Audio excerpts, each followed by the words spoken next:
percorrer. Vai lá. Aí, eu coloco uma linha ou uma coluna para complementar, para que a somatória das origens seja igual à somatória do destino. Pode acontecer em coluna, se a somatória das linhas for menor, ou uma linha, se a somatória da coluna for menor.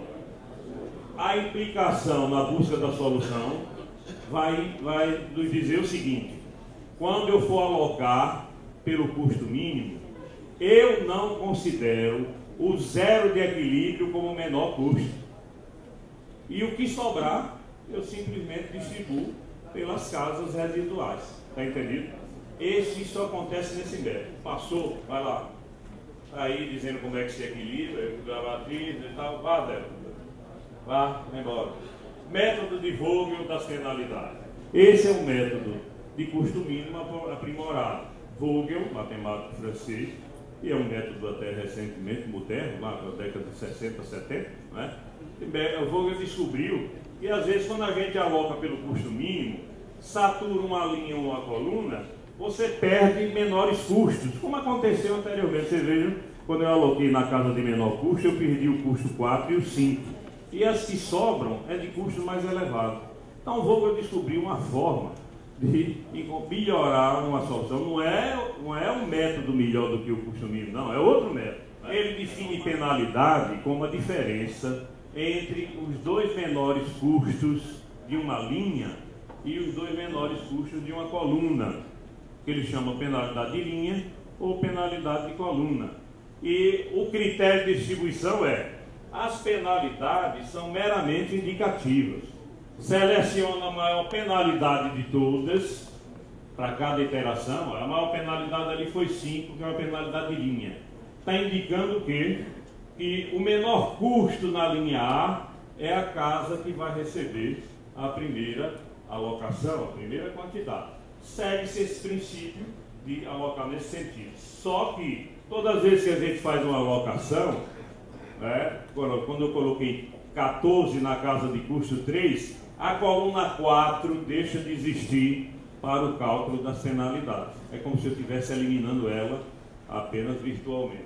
Então, as outras penalidades são calculadas de linha ou de coluna. Repare que eu tive duas penalidades de linha ali, a segunda foi 3, duas penalidades de coluna ali, C2 e C3. Então, a penalidade é meramente indicativa. A maior penalidade vai lhe indicar onde tem as maiores diferenças entre custos.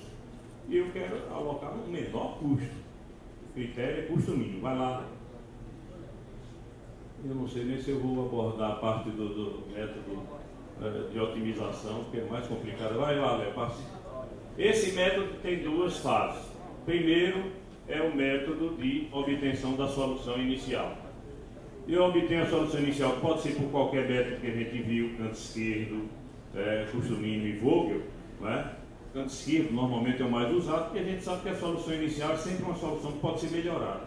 Então eu usei aqui o problema da solução do custo mínimo, do canto esquerdo. E o segundo critério é o critério de não encontrar a solução ótima pelo método inicial, eu tento melhorar pelo método Moody. Então o Moody é um método, não é um método de obtenção de solução, é um método de melhoramento da solução. Vai passando. Então tá aí, ó. Eu aloquei pelo custo mínimo, pelo canto esquerdo, tá vendo? As casas ali na diagonal.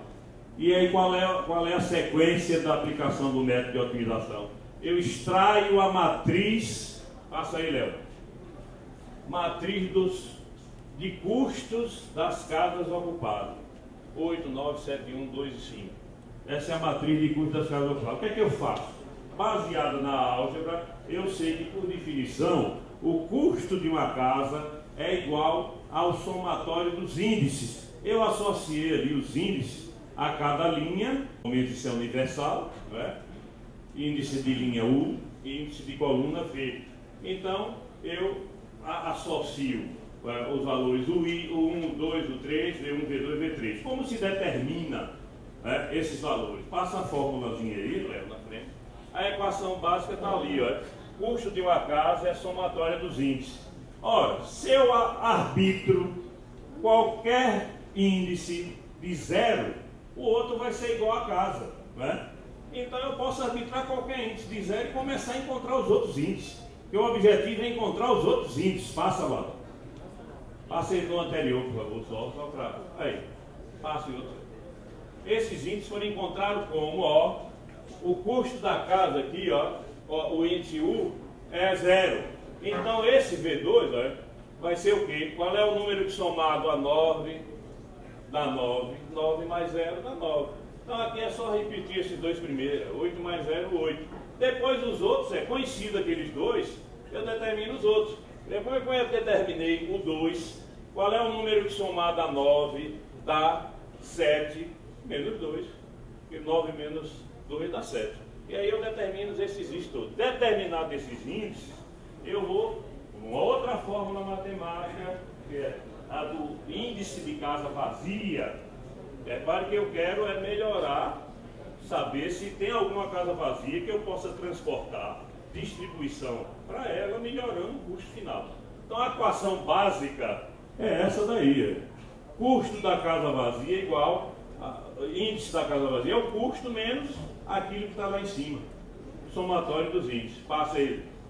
Então aí, repare que eu já tenho os custos, né, dos índices, e é só determinar. Repare que a casa IA4 apresentou um índice negativo. Significa o quê? Que a solução não é ótima. Todo índice negativo indica que a solução não é ótima. Portanto, se eu quero saber como é que eu posso melhorar, aí é que entra o critério de redistribuição. É meio complicado, mas eu vou tentar passar rapidamente para vocês. Passa aí. Olha lá. Repare. Esse método é o seguinte.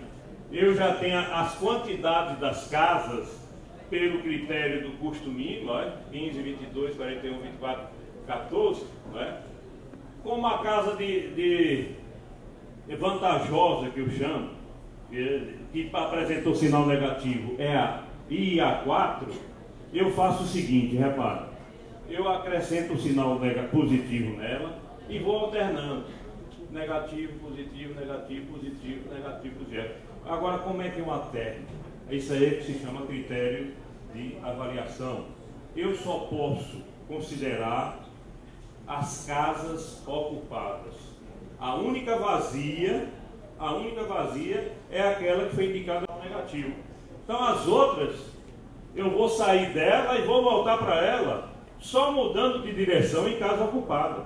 Então repare, que eu não posso chegar ali na 4 e passar para 15, porque para eu voltar para ali, eu venho para aqui, depois venho para aqui, duas casas vazias, não é circuito de avaliação.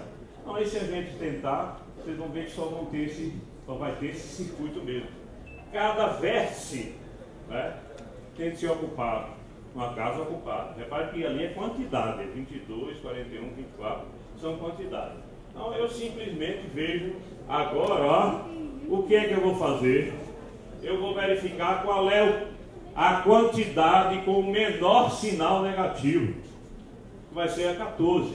E significa o quê? Que eu vou girar 14. Onde tem sinal positivo, eu somo 14. Onde tem negativo, eu tiro 14.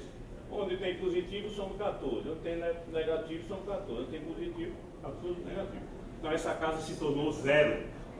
Ela já não entra já no cálculo de casa vantajosa. Passa aí, Léo. Então a solução final vai ser essa aí. Apenas a casa C4 perdeu quantidade e as outras ganharam ou perderam de acordo com o sinal. Repare que as outras que não estão no circuito ficam como estão. Esse método é um método lindo. É uma das coisas que a gente se apaixona por matemática.